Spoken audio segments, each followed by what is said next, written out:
Vos émissions préférées sont toutes sur Radio Grand Lac. Radio Grand Lac, la radio de l'identité locale, au cœur de votre quotidien, sur le 92.1 et en DAB. Parents autrement, en route vers une parentalité décomplexée avec Pauline sur Radio Grand Lac. Et bonjour à tous, bienvenue dans votre émission dédiée à la maternité et à la parentalité. Je suis Pauline et aujourd'hui je vais vous parler de comment on peut comprendre et transformer notre colère et si la colère devenait une alliée.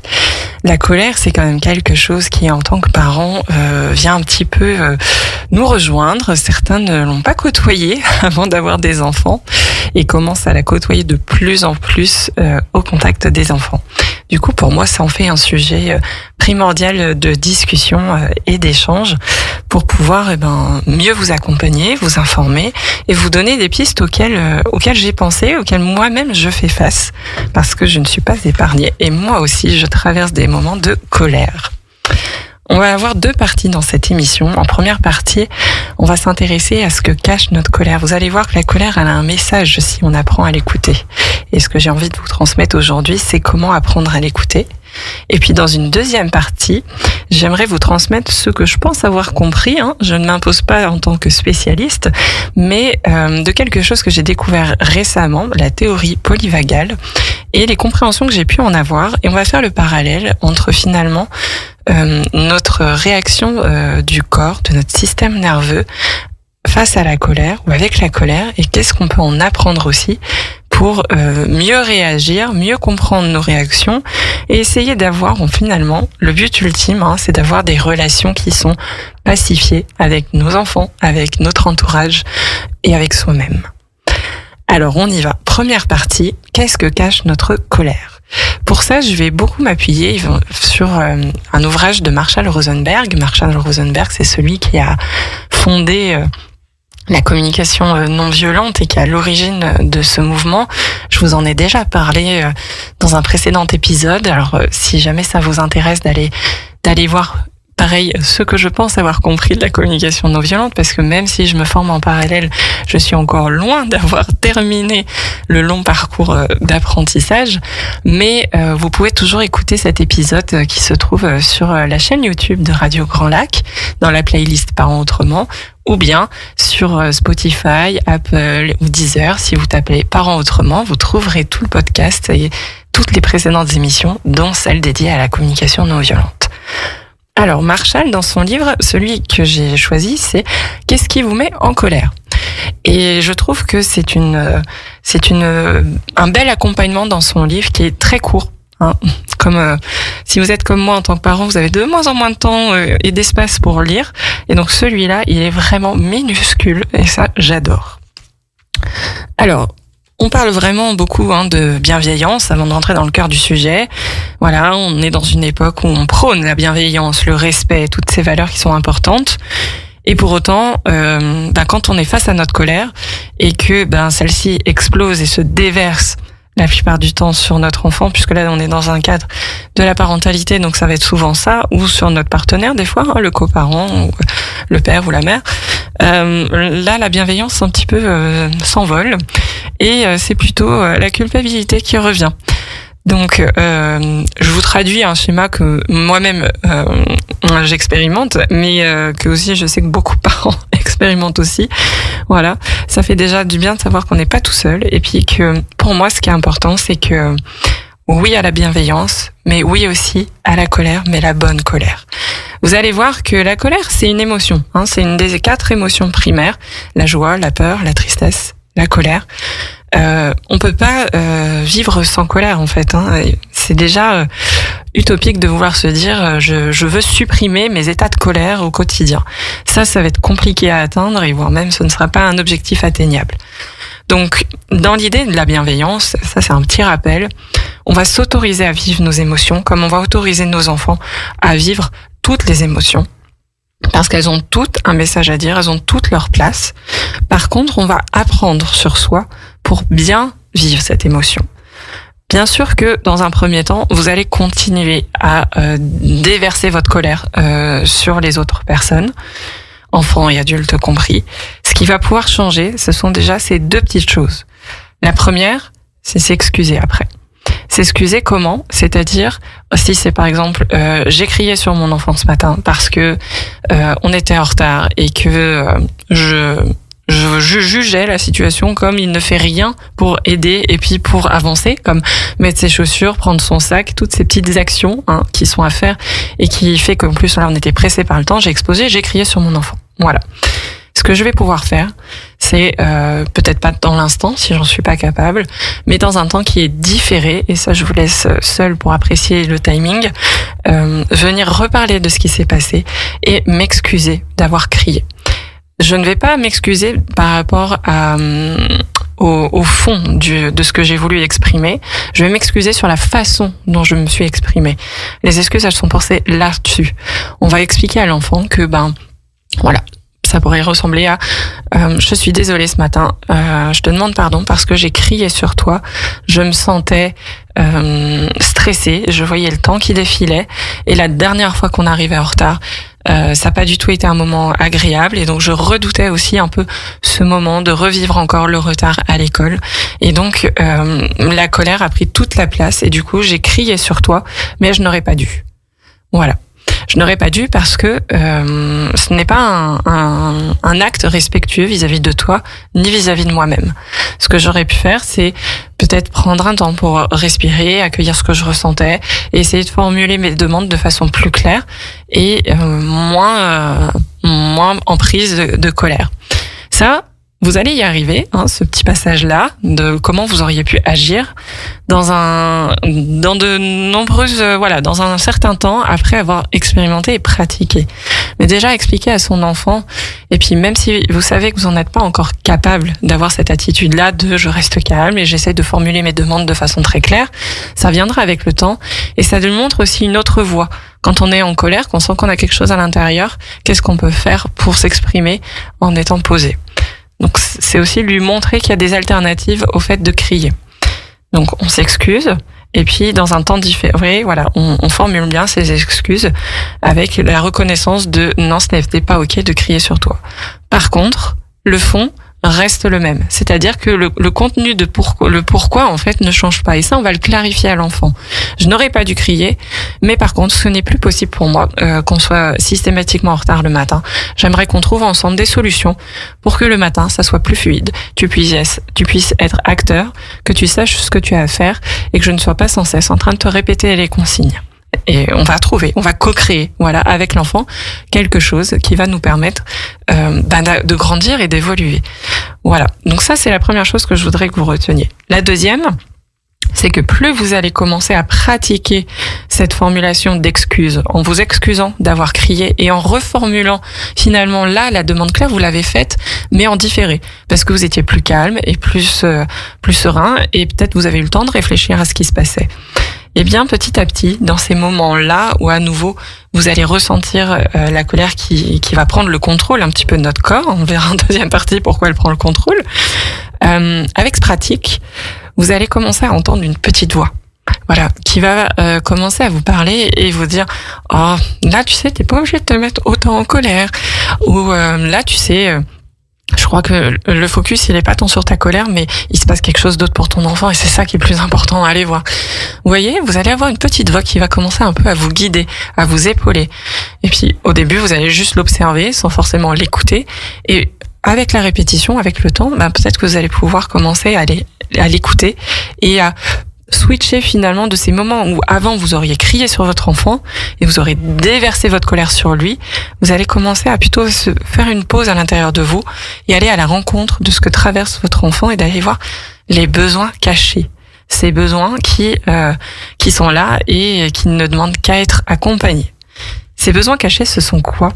Alors là, je vous conseille une illustration de Carole Anne Veilleux, qui est psychoéducatrice, et qui a pu mettre en lumière un dessin que j'adore et que je vous conseille d'aller voir et puis de l'imprimer, de le garder près de vous pour que vous puissiez commencer à entraîner votre cerveau finalement à faire autrement.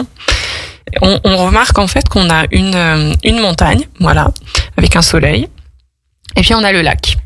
Voilà, ça devrait bien vous parler étant donné qu'on est au pied du lac du Bourget, à Aix-les-Bains, sur Radio Grand Lac. Donc, l'image doit vous parler. La montagne, c'est tous les comportements qu'on va observer de notre enfant. Par exemple, on a pleuré, la crise de colère, ne veut pas parler, n'écoute pas les consignes. Ces fameuses consignes de dépêche-toi, mets tes chaussures, blablabla. Frapper ou pousser, dire des mots méchants, crier, se disputer avec les autres. Voilà, c'est tous ces comportements observables sur lesquels on va faire le focus, nous en tant que parents, et on va peut-être passer des fois des longues minutes à faire des monologues sur le fait que c'est interdit de dire des mots méchants, c'est interdit de frapper, de pousser, etc., etc. Et puis on voit finalement avec le temps qu'on est sans cesse en train de faire des longs monologues sur les comportements observables de nos enfants. Eh bien, Caroline Veilleux, ce qu'elle suggère, c'est d'aller voir finalement dans le lac.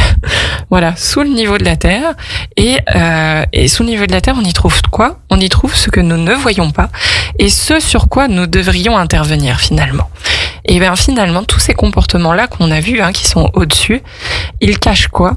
Ils cachent de l'anxiété, du stress, de la peur, une tâche trop difficile, je ne comprends pas ce que je dois faire, un manque d'affection, un besoin de valorisation, besoin d'être accepté, un manque d'encadrement, besoin d'être rassuré, une faible estime de soi, de l'insécurité, de l'inquiétude, la peur du rejet ou de se faire d'être moqué, la jalousie, la nouveauté. Vous voyez, un besoin d'attention, il y a plein de petits besoins là qui sont listés et d'émotions qui sont là, qui stagnent et qui sont la source en fait de ces comportements qu'on peut observer. Et donc tout à l'heure, quand je vous disais, vous allez entendre une petite voix qui va commencer à vous guider vers ça. Et à vous dire, oui, là, tu vois ton enfant qui n'écoute pas les consignes, mais regarde derrière, qu'est-ce qui se passe? Peut-être que derrière, en fait, l'enfant ne comprend pas ce qu'il doit faire. Il a un besoin de clarté. Et donc, vous allez pouvoir, en fait, le nommer. Est-ce que tu comprends quand je te demande d'aller chercher tes chaussures, ton manteau, ton cartable, etc. Et là, vous allez faire une liste très longue de choses à faire. Et là, l'enfant va pouvoir vous dire, non, ça fait trop, maman, j'arrive plus à faire, alors du coup, je fais rien. Voilà. Et là, vous êtes rentré dans le dialogue, vous êtes rentré dans la communication. Et vous allez pouvoir trouver une solution à ça. Vous voyez? Ou peut-être que ça va être, finalement, j'ai peur d'aller à l'école parce que à l'école, il y a, je sais pas, le meilleur ami, Maël, qui est pas très agréable en ce moment. On s'est disputé et puis du coup, je suis jaloux. Il joue de plus en plus avec ce nouveau garçon qui est arrivé et du coup, moi, je me sens rejetée. Ah bah voilà. Là, on est encore dans la zone qu'on n'a pas vue, mais qui mérite en fait cette attention, qui a besoin de cette attention et qui est à l'origine en fait de ce comportement observable et désagréable pour nous l'adulte. Voilà. Donc ça, c'est déjà un premier pas qui, pour moi, change la donne quand on essaye d'aller à la rencontre de son enfant et d'aller voir qu'est-ce qui se passe à l'intérieur de lui. Et quand on fait ça, on apprend aussi à faire un pas de côté sur nous, nos ressentis, notre colère, et à comprendre que finalement, dans cette situation-là, il ne s'agit pas que de nous. Il y a une part, en effet, qui s'agit de nous, avec, comme j'ai cité tout à l'heure, toutes les peurs de, si on prend cette situation du matin où on est pressé, ce que nous on ressent, le stress, puis à ce stress de la dépose de l'école, etc., on va être en retard, le portail risque d'être fermé, la maîtresse va peut-être nous faire une remarque très désagréable. Il y a aussi toute la journée qui nous attend, tout le stress qu'on peut ressentir par rapport à notre travail, on a peut-être une réunion importante. Et donc aussi de prendre conscience de ça, ça vient s'ajouter à l'équation de ce que vit notre enfant. Vous voyez, donc ça fait quand même des moments qui sont très chargés. Et ce qu'on ne fait jamais, c'est finalement débriefer de ces situations-là qui nous ont posé problème dans notre journée. Ça, je pense qu'on est une grande partie de la population, et moi je m'inclus dedans, où on ne discute pas avec nous-mêmes de où est-ce qu'on en est. Il s'est passé ça ce matin, et c'est pas anodin. On le verra tout à l'heure en deuxième partie de l'émission que pour notre système nerveux, ce n'était pas du tout anodin, cette réaction de combat qu'il y a eu avec notre enfant le matin avant de partir. Et que ça va laisser des traces et que c'est notre responsabilité de prendre soin de nous en tant que parents et d'aller voir Qu'est-ce qu'il y a à l'intérieur? Tout simplement parce que ça va nous permettre de grandir, mais que ça va aussi nous permettre d'apporter de la clarté, du soutien, de l'écoute envers soi-même et de l'empathie. Et plus on le fera pour nous-mêmes, plus nos enfants vont aussi en bénéficier et vont pouvoir aussi acquérir cette compétence-là. Et ça n'en fera que des adultes qui seront plus épanouis et plus en connexion avec eux-mêmes. Donc si on revient justement, comment on fait pour s'offrir cette pause d'empathie et d'écoute par rapport à ce débriefing de qu'est-ce qui s'est passé ce matin. Et ça peut se faire si vous avez un petit 20 minutes de trajet en voiture avant de vous rendre au travail, ça peut être l'occasion de défiler un petit peu ces étapes et d'aller voir qu'est-ce que cette colère elle a à dire par rapport à ce matin, qu'est-ce qui s'est passé en fait. Donc dans ce livre que j'ai nommé tout à l'heure, donc qu'est-ce qui vous met en colère de Marshall Rosenberg, il nous guide à travers 10 étapes. Alors 10 étapes, ça peut paraître comme une montagne, mais en fait vous allez voir que c'est assez rapide et que c'est un processus qui est très simple à mettre en place et on a juste à répondre à quelques questions. La première étape, ça va être de prendre conscience déjà que notre colère, c'est un signal d'alarme. C'est-à-dire qu'elle est là pour nous arrêter et nous permettre de regarder sous notre capot émotionnel qu'est-ce qui se passe. Donc là, quand on regarde notre colère en face, on va pouvoir nommer simplement notre pensée. Voilà, écouter nos pensées et s'autoriser à nommer les pensées les plus violentes. Parce qu'on a tendance à dire non, mais ça je peux pas le dire, ça c'est pas entendable. Ça fait du bien en fait de sortir l'inentendable, l'innommable, parce que du coup ça permet d'être dit et de sortir. Tout ce qu'on ne sort pas, ça reste à l'intérieur. Donc dans la voiture, c'est parfait parce qu'il y a personne d'autre que vous et vous avez le droit là, dans cet espace protégé, de pouvoir tout lâcher. Et donc d'aller à la rencontre de cette pensée la plus violente envers vous-même ou votre enfant ou la situation de ce qui s'est produit avant de partir. Et d'écouter en fait qu'est-ce qui vous permettrait de trouver une issue qui rendrait cette vie plus satisfaisante.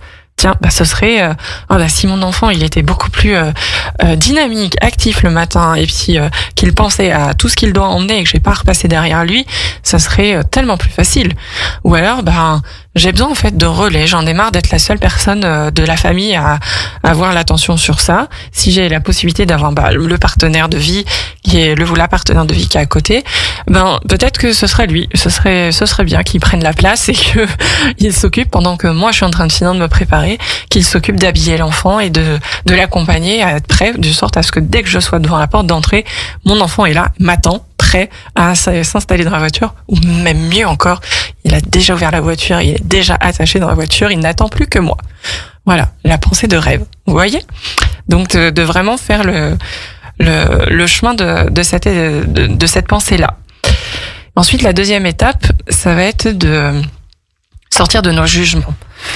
De s'en tenir aux faits. En fait, dans cette situation-là, peut-être qu'on va avoir tendance, dans cette pensée très violente qu'on a évoquée en première étape, de dire, en fait, mon enfant est ci ou ça, il est complètement désorganisé, c'est un incapable, il a la tête dans le ciel, dans les airs, il pense à rien, il se laisse mener, on lui donne tout ce qu'il faut, tout cuit dans le bec, il fait aucun effort, c'est un assisté, c'est un petit roi, et ça ne peut plus durer. Voilà, tout ça, ce ne sont que des jugements en fait.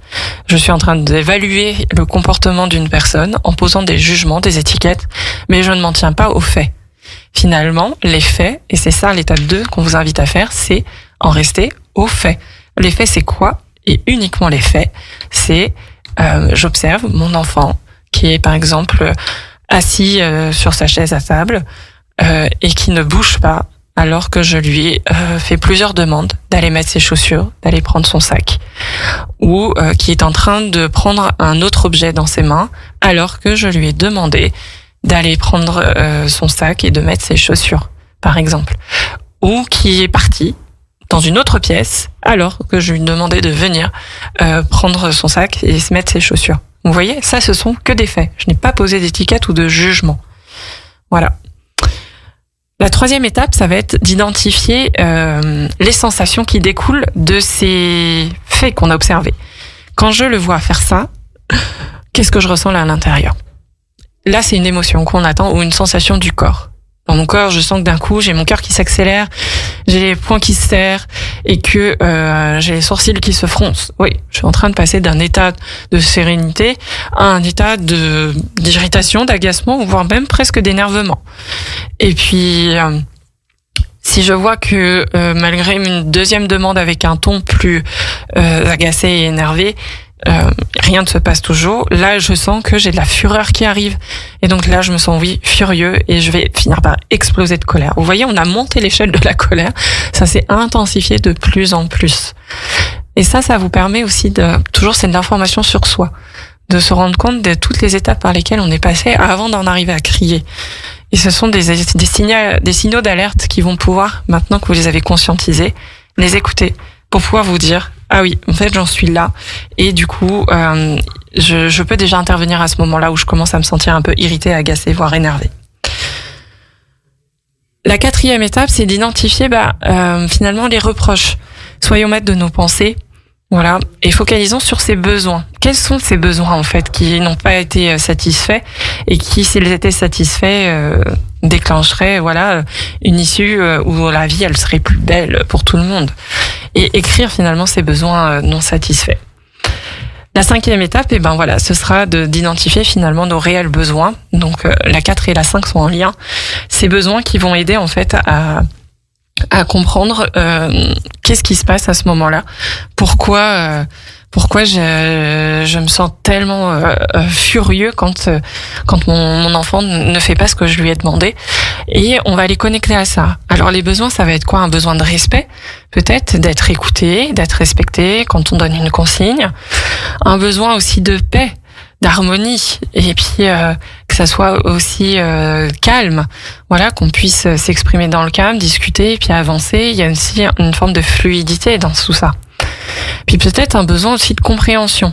À ce moment-là, vous ne comprenez pas pourquoi votre enfant fait l'exact opposé de ce que vous avez demandé.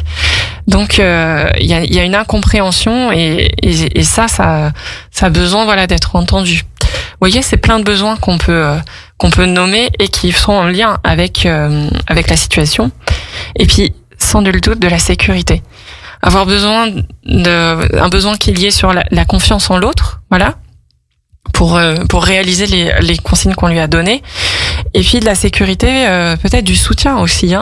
Le soutien, ça fait partie de la sécurité. Le soutien je suis pas tout seul, comme on l'a nommé, je suis pas toute seule à gérer ça le matin.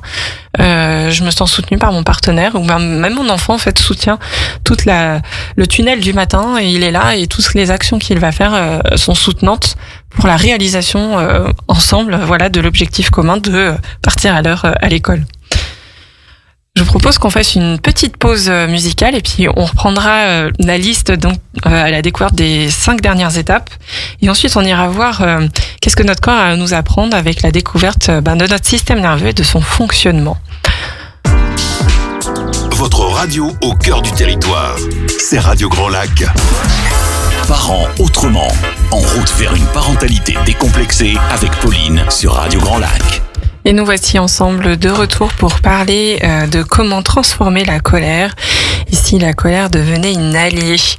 On était en train d'évoquer les 10 fameuses étapes qui permettent d'aller débriefer d'une situation qui nous a posé conflit au cours de notre journée. Et donc, je vous invite à écouter la première partie si vous avez manqué les premières étapes. Et moi, je vais enchaîner directement avec la 6e étape. Formuler des actions qui vont être positives plutôt que je ne veux plus, ou je ne veux plus ça, je ne veux plus ça. Qu'est-ce que vous aimeriez alors? Et comme ça, on formule des actions pour soi-même. Déjà, moi, j'aimerais rester calme dans ces moments-là. J'aimerais avoir du soutien. J'aimerais finalement, on vient trouver des connexions avec nos besoins qu'on a nommés avant, besoin de calme, de soutien. J'aimerais être écoutée. Alors comment on peut les traduire en action? J'aimerais être écoutée, d'accord. Comment je peux être écoutée? Comment je peux rester moi-même calme? Quelles actions je peux mettre concrètes en face?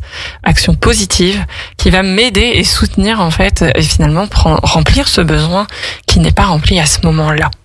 La 7e étape, ça va être dans la continuité, poser ses actions claires dans le temps présent. en formulant une demande. Voilà. On peut les écrire, hein. Toutes ces étapes-là, c'est intéressant aussi de les écrire. En tout cas, là, on va aller dans le concret et on va se concentrer sur ce que nous et les autres avons le pouvoir de faire. Voilà. J'ai pas le pouvoir de changer mon enfant. Il y en a parfois qui me disent, j'aimerais que mon enfant, il fasse ça, il fasse ça, il fasse ça. Ok. Alors ça, on est chez l'enfant. Ou j'aimerais que l'enfant arrête écoute quand je lui parle et fasse ce que je lui demande. Alors oui, ça, j'en doute pas que c'est ce que vous aimeriez, mais ce n'est pas une action et une demande claire parce que vous n'avez pas de pouvoir sur l'autre, d'accord ? Ce n'est pas un soldat, nos enfants ne sont pas des petits soldats qui sont là pour nous obéir au doigt et à l'œil.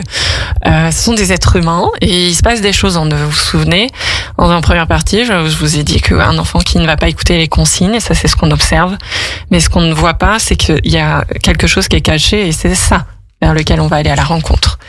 Donc, on va pouvoir, par exemple, dans ce cas-là, passer en action claire, prendre un temps d'échange avec l'enfant pour comprendre ce que lui a vécu ce matin, qu'est-ce qui s'est passé pour lui, et d'essayer de mieux comprendre. Est-ce qu'il entend les consignes quand je lui parle ? Est-ce que ça fait trop ? Est-ce que il se passe quelque chose à l'école auquel je suis pas au courant et puis du coup ça mériterait qu'on s'y intéresse. Ça va être ce genre d'action claire qu'on attend. Et ce qui nous amène naturellement à la 8e étape, identifier les sentiments et besoins de l'autre. Voilà, cette autre personne qui est avec nous dans le problème, entre guillemets, c'est un être humain qui existe et qui a lui aussi un flot d'émotions et de besoins qui ne sont pas satisfaits. Donc lui offrir un temps d'empathie et d'écoute, c'est indispensable et inévitable si on veut arriver à changer finalement une situation qui nous pose problème tous les jours. Et enfin, la 9e étape, qui mène aussi à la dernière, ça va être de voir comment on va discuter. Alors, si vous êtes avec votre enfant, c'est peut-être vous qui allez commencer à s'exprimer, mais ça peut être aussi intéressant de laisser l'enfant s'exprimer. Voilà. Mais en tout cas, de décider forcément si on va avoir une discussion avec l'enfant, qui va commencer en premier, et de commencer à poser le cadre de ce qu'on va se dire. Comment vous allez rester concentré sur la formulation des demandes claires que vous avez identifiées. Comment vous allez être à l'écoute de vos sentiments et de celui de votre enfant. Vous voyez, tout ça, c'est ce qui va constituer finalement le temps d'écoute et qui est indispensable aussi. Parce que sinon, ça peut partir dans tous les sens. Si vous ne posez pas de cadre, votre enfant va peut-être continuer à jouer. Parce que pour lui, la vie est tellement plus simple que si on ne lui dit pas là, j'ai besoin que tu m'écoutes pendant 5 minutes et que tu me dises après ce que tu en as compris. Par exemple, ou 3 minutes, ou 1 minute si vous arrivez à être synthétique. J'ai besoin que là, tu ne sois pas en train de jouer et que tu sois vraiment à mon écoute pour que tu puisses derrière reformuler ce que tu as compris. Voilà. Ça va être ça, de poser le cadre d'écoute empathique de l'un envers l'autre. Et ça va être par exemple aussi de dire à votre enfant, et là moi je m'engage à mettre mon téléphone en silencieux et à le poser loin là-bas, comme ça je suis vraiment disponible rien que pour toi. Je prends l'exemple du téléphone parce que c'est la distraction de l'adulte. Pour l'enfant, la distraction ça va être les jeux et tout ce qui l'entoure, les livres, les objets. Et pour nous, c'est le téléphone et du coup ça vous parle. Voilà, de chacun on pose le cadre de comment on va discuter de ce qui s'est passé de ce matin. Voilà un petit peu toutes les étapes du débriefing. Un débriefing qui va se faire en plusieurs fois, c'est-à-dire qu'il va y avoir soi-même, avec soi, qu'est-ce qui s'est passé, qu'est-ce que j'ai ressenti, qu'est-ce qui pose problème, qu'est-ce qui ne va pas. Puis ensuite d'aller voir, et alors si je pense à l'autre, qu'est-ce qui se passe pour l'autre ? Tiens, oui, je vais repenser à ce que Pauline elle avait dit avec son image. Et puis ok, on va en discuter. Et alors comment j'ai envie qu'on en discute ? Et ensuite, on passe à l'action, on pose notre cadre d'échange avec notre enfant et on redéroule en fait ces étapes-là, mais en présence de l'enfant pour voir comment c'est pour lui et d'arriver à une solution. Tout ça, bien entendu, nous ne l'avons pas appris, ni à l'école, ni dans nos familles. Certains, oui, vous avez eu beaucoup de chance, non mais pour la plupart, non. Donc, je vous invite à avoir beaucoup d'indulgence avec vous-même. Il y a parfois des parents qui vont me dire qu'ils ressentent de la honte ou de la culpabilité de pas avoir pensé à ça plus tôt, de pas avoir eu idée de faire ça plus tôt ou le réflexe de le faire. Et je leur dis, votre honte ou culpabilité, elle est légitime, elle est là et elle existe, elle est normale et quelque part elle est saine. Elle montre en fait que vous êtes attaché à votre enfant, que votre enfant a de l'importance pour vous, que le lien qui vous unit à votre enfant est important pour vous. Et vous avez le choix. Vous avez le choix de le voir soit de façon négative et ça vient vous plomber, un petit peu comme ce juge intérieur qui vous tabasse en disant c'est pas bien, t'as pas fait, t'es pas bien, c'est pas bien. Soit de le voir comme une énergie qui est là, disponible pour nous aider à avancer et aller vers une relation avec nous-mêmes et avec notre enfant plus consciente, plus connectée. Ça, c'est votre responsabilité. Et là, vous avez du pouvoir là-dessus. Et bien sûr, moi, je les encourage à aller dans cette voie où je vois cette énergie et je me dis, en fait, mon enfant est important pour moi. Le lien à mon enfant et à moi-même aussi est important. Maintenant, je décide d'utiliser cette énergie pour débriefer de toutes ces situations qui posent conflit et de ne plus les laisser de côté. Parce que justement, si on les laisse de côté, qu'est-ce qui va se passer ? Eh bien, on en arrive à notre système nerveux et à la fameuse théorie polyvagale. Alors, on y va. La théorie polyvagale, alors moi, je l'ai découvert avec Sophie Abalin, qui est une coach extraordinaire. Si vous avez envie d'aller voir tout ce qu'elle propose, eh bien, n'hésitez pas à aller faire un tour parce que c'est une personne en or. Et j'ai eu la chance de pouvoir passer un atelier avec elle où elle nous a parlé de la théorie polyvagale et du système nerveux. Et donc, en fait, ce qu'on a appris, c'est que notre système nerveux autonome, surtout, là on va parler du système nerveux autonome, et le autonome il est précieux parce que ce autonome, ça veut dire qu'il ne dépend pas de notre volonté ni de notre conscience. Ça veut dire que quand il est déclenché, il est réactif, ça ne dépend pas de notre volonté, même si nous, au fond de nous, et ça va résonner avec beaucoup de parents, on n'a plus envie de crier, malgré nous, on se retrouve souvent dans cette situation où on se met à crier et à exploser de colère. Eh bien, il faut savoir que là, peut-être que c'est notre système nerveux qui a pris le relais. Notre système nerveux autonome, il a 2 lunettes. Une lunette qui voit la sécurité, et là, ça veut dire qu'il est conscient, connecté. Et quand il se sent en sécurité, pas menacé, il peut être calme, il peut discuter avec son enfant, il peut voir sous la montagne, dans la partie du lac, qu'est-ce qui se passe. Et puis il est aussi conscient de tout ce qui l'amène lui dans l'équation, de le stress qui est présent déjà dans sa journée. Et il est capable de dire ok, ça va attendre un petit peu après parce que là je vois que mon enfant il a un fort besoin. Ou alors ça va être je vois que mon enfant a peut-être des besoins, mais là en même temps il nous reste 2 minutes avant qu'on soit en retard, donc je vais opter, je vais utiliser ma raison pour pouvoir agir avec bienveillance finalement et respect de moi-même et de mon enfant. Mais des fois, notre système nerveux autonome il met d'autres lunettes, et ces lunettes elles indiquent danger. Et s'il y a un danger, il y a un système de protection qui se met en place. Et ce danger, bien avant, on était d'accord que quand on était des primates, c'était peut-être le lion qui commençait à rôder autour de nous, ou le feu qui commençait à rejoindre notre espace de vie. Là maintenant, les dangers, ce ne sont plus les mêmes. Notre besoin de sécurité, vous avez vu, on l'a nommé tout à l'heure. Le besoin d'avoir confiance en l'autre et de se sentir soutenu et de se sentir aimé. Si on est confronté à une situation où, quand on la regarde, ceci est menacé, notre besoin d'intimité, la confiance, le fait d'être aimé, d'être soutenu, eh bien, on peut commencer à se sentir menacé et se sentir en danger. Et là, sans que ça soit de notre volonté, de façon totalement autonome, notre système nerveux bascule dans une réaction qu'on va appeler les 3 F. Et nos enfants aussi le font pas mal, ce système-là. Les 3 F, c'est-à-dire qu'on va enclencher une réaction soit de fuite, soit de fight, combattre, soit de figement. Je me fige. Et donc dans ces situations-là, donc dans un premier, il y a comme 3 niveaux. Le premier niveau, c'est soit je suis dans la fuite ou dans le combat, le fight, les 2 F là. Et le niveau encore plus profond et en dessous, ça va être le figement total. Quand le danger là, il est vraiment avéré et que il est complètement avéré. Quand je suis dans ces premiers états-là de combattre ou fuir, eh bien, finalement, ma raison n'est plus capable de fonctionner. C'est pour ça que dans des moments où j'explose de colère, je vais entendre ma petite voix qui va me dire « Voilà, t'abuses un petit peu quand même, c'est pas si violent que ça.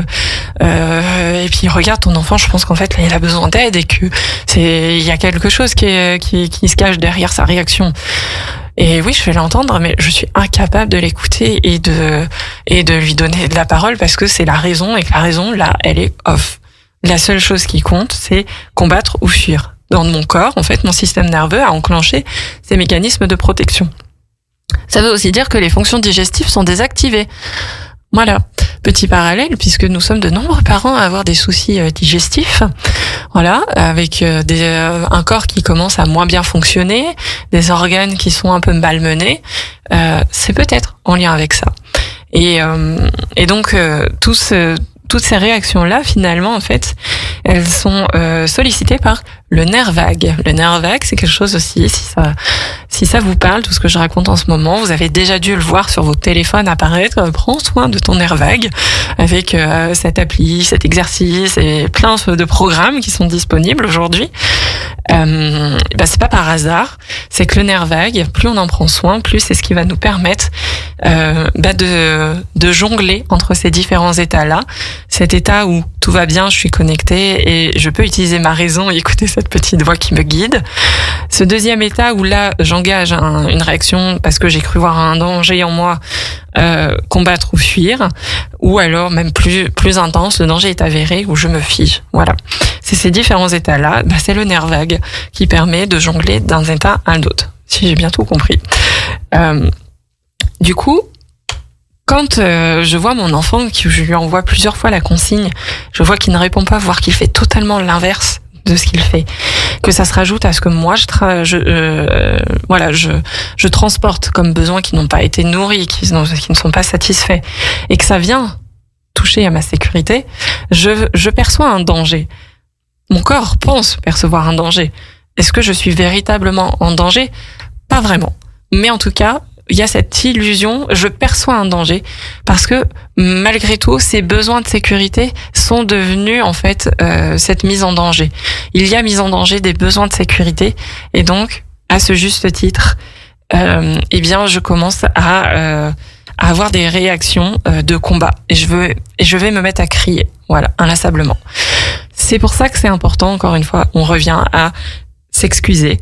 Sur ce comportement qui a eu lieu.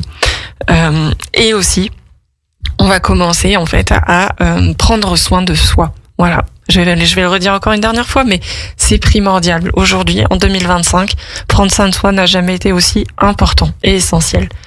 Donc, comment on peut faire? Et ça, ce que j'ai adoré découvrir avec Sophie Abalin, qui m'a un petit peu initiée à la théorie polyvagale, c'est qu'en fait, moi, je l'ai décrit comme ça dans ma compréhension. On a des outils durables qui vont prendre soin du nerf vague et qui vont nous permettre de jongler de ces états à l'autre facilement, rapidement, plus on va les investir.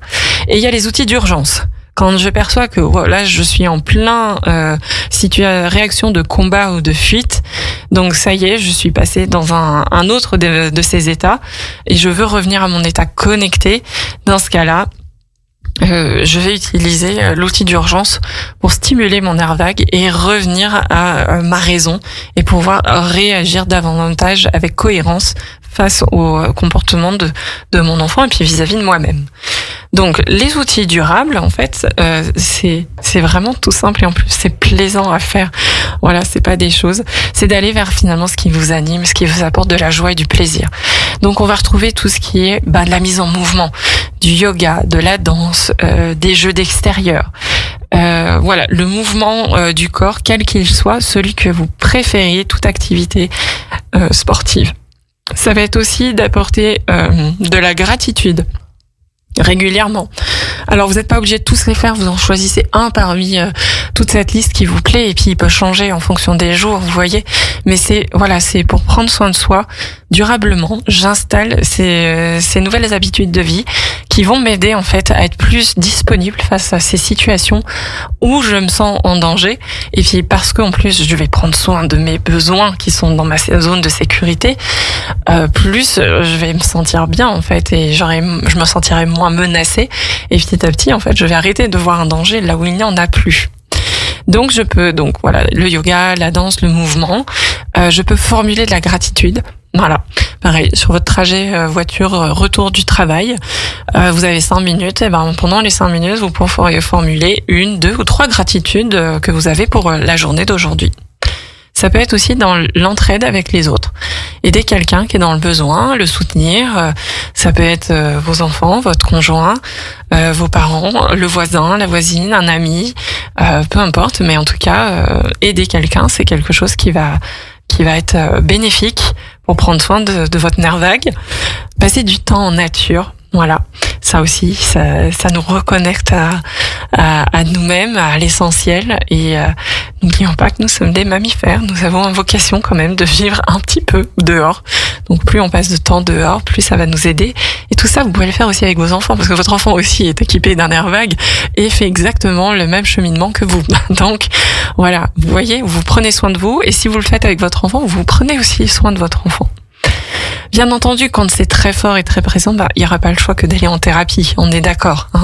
Si vous percevez des situations qui sont très stressantes, répétitives, et que vous explosez de plus en plus de colère et qu'il y a de la violence qui commence à arriver dans vos gestes, allez consulter, allez demander de l'aide. Voilà, commencez peut-être par votre médecin généraliste ou regardez des thérapeutes corporels. Allez discuter avec Sophia Balin, qui est coach, qui pourra sans doute vous donner plein de pistes, par exemple. Mais voilà, ça fait partie des choses aussi qui vont être de l'ordre de prendre soin de soi. Tout ce qui est l'art, la création, ça aussi, ça en fait. La musique, évidemment. Voilà, tout ce qui est dans le domaine de l'art et et créatif. Et puis, bien sûr, la respiration. On va pas y passer, mais la respiration, c'est essentiel pour pouvoir aller mieux. Et on a, dans notre quotidien, je pense qu'on a oublié de respirer maintenant. Et ça aussi, c'est quelque chose d'apprendre aux enfants, d'avoir des temps de respiration au calme. Vous voyez, quand on vient de se retrouver, par exemple, la journée est terminée, on est tous là, avant le repas, par exemple, on est tous assis à table. Pendant 1 minute, on respire. Voilà. On fait silence, on inspire et on expire. Il y a quelqu'un éventuellement qui peut guider, ou on peut utiliser une application qui s'appelle Respire Relax et avec laquelle on va faire ce petit exercice collectif de respiration. Et ça va avoir des effets très bénéfiques. L'idéal, ce serait de le faire 3 fois 5 minutes dans la journée, mais j'aime bien aussi commencer par le petit pas. Le premier petit pas, ça peut être juste avant de manger, on fait la respiration. Et vos enfants, je pense qu'ils vont adorer. Donc voilà. Et donc ça, c'est tout ce qui est les outils durables. Et enfin, les outils d'urgence. Voilà. Ceux qui, quand on a pris conscience que là il s'est passé un truc et qu'on a envie de remonter cette échelle, voilà, pour revenir à l'état connecté, quand on est descendu un petit peu dans les états de fuite, de combat ou de figement, ça va être, encore une fois, voilà, ça va être par exemple de respirer, de souffler sur son index. Avec une narine droite et puis la narine gauche et de voir celle qui est la plus efficace. Par exemple, donc juste de faire ce petit truc-là. Si vous avez du froid à proximité, ça va être de mettre juste du froid, un pas de glace, par exemple, ou un sachet de petits pois congelés qu'on garde pour justement les entorses, les bobos. Voilà, on va se le mettre un petit peu. Juste 15 secondes sous l'oreille de chaque côté. C'est rapide, 15 secondes. Vous imaginez, il suffit de faire ça. 15 secondes de chaque côté, 30 secondes.